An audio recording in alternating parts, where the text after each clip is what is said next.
Hello, Radhe Radhe guys. आज हम लेके आए हैं माता लक्ष्मी और निर्धन माली की कहानी। किसी गांव में एक निर्धन माली रहता था।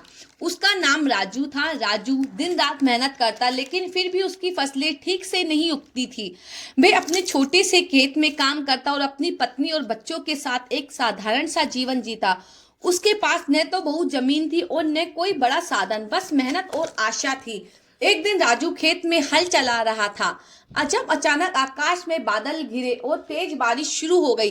राजू ने सोचा कि यह बारिश उसकी फसलों के लिए वरदान हो सकती है, लेकिन बारिश कुछ ही समय में खेत में कीचड़ बना दिया।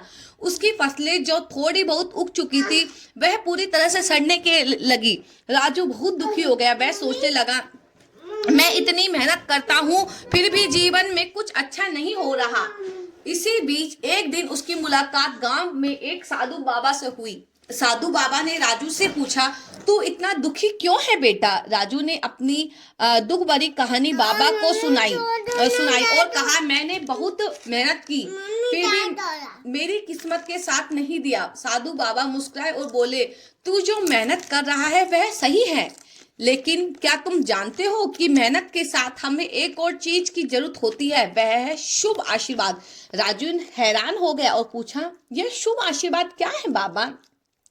बाबा ने समझाया, जो इंसान सच्चे दिल से किसी की मदद करता है, ईश्वर उसके पर अपनी कृपा बरसाते हैं। तुम्हारे पास जो कुछ भी है, अगर तुम दूसरों की मदद करोगे तो ईश्वर तुम्हारी किस्मत बदल देंगे। राजू ने बाबा की बातों को ध्यान से सुना, उनके निर्देश के अनुसार काम करने का निश्चय किया। उसने सोचा कि अगर वह किसी गरीब या जरूरतमंद की मदद करेगा तो उसकी किस्मत जरूर बदलेगी। अगले ही दिन राजू ने अपने घर में कुछ आटा और चावल निकाले और पास के एक निर्धन परिवार के पास भेजे। यह देखकर पत्नी हैरान हो गई और उसने पूछा, राजू तुमने क्यों यह सब किया? राजू ने मुस्कुराते हुए कहा, जो थोड़ा सा हमारे पास है, अगर हम उसे बांटते हैं तो जीवन में अच्छाई आती है। बाबा ने मुझे यह सिखाया। समय बीतता गया और राजू धीरे धीरे अपनी आदत में बदलाव लाता। वह केवल अपने लिए नहीं बल्कि औरों के लिए भी जीने लगा। अब उसके पास ज्यादा पैसे नहीं थे, लेकिन उसकी मेहनत और दयालुता से उसका मन शांति से भर गया। कुछ समय बाद गांव में एक बड़ा मेला हुआ। मेला हर साल लगता था, लेकिन इस बार कुछ खास था। मेला में दूर दूर से व्यापारी और अमीर लोग आए थे।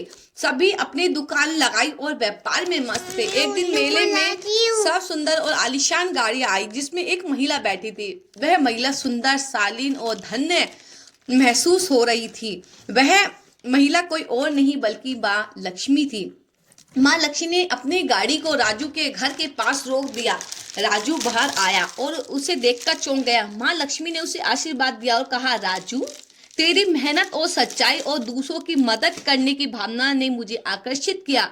अब मैं तुझे धन और सुख देने आई हूँ। राजू की आंखों में आंसू थे। वह समझ गया कि उसकी सच्ची मेहनत और उस दूसरों की मदद करने की भावना से उसे माँ लक्ष्मी का आशीर्वाद दिलाया था। माँ लक्ष्मी ने राजू को सोने चांदी के बहुत सारे गहने और धन दिए। इसके अलावा उन्होंने राजू के खेत को भी धन्य धन्य खेत को भी दिया, कि जिससे उसकी फसलें बहुत अच्छी हुई और वह बहुत प्रसन्न हुआ। अब उसका जीवन सुख समृद्धि से भर गया। राजू ने कभी नहीं भुलाया कि यह सब उसकी मेहनत और दूसरों की मदद की वजह से हुआ है। वह अब गांव में सबसे अमीर और प्रतिष्ठित व्यक्ति बन गया, लेकिन उसके विनम्रता और दया में कोई कमी नहीं आई। राजू ने अपनी पूरी संपत्ति का कुछ हिस्सा गांव के अन्य निर्धन लोगों की मदद करने में लगाया। वह जानता था कि असली सुख दूसरों की सेवा करने में है। समय बीतता गया और राजू की मान्यता और प्रतिष्ठा बढ़ती गई। वह अब न केवल एक समर्थ व्यक्ति था, बल्कि लोगों के दिलों में भी एक अच्छा स्थान बना चुका था। उसकी दयालुता और मददगार स्वभाव के कारण उसे हर कोई आदर्श मानने लगा था। इस कहानी से हमें यह सीखने को मिलता है कि सच्ची मेहनत और दूसरों की मदद करने से हम न केवल अपनी किस्मत बदल सकते हैं, बल्कि हमें संतोष और जीवन में सच्चा सुख मिलता है। अगर हम खुद को दूसरों के दुख में शामिल करते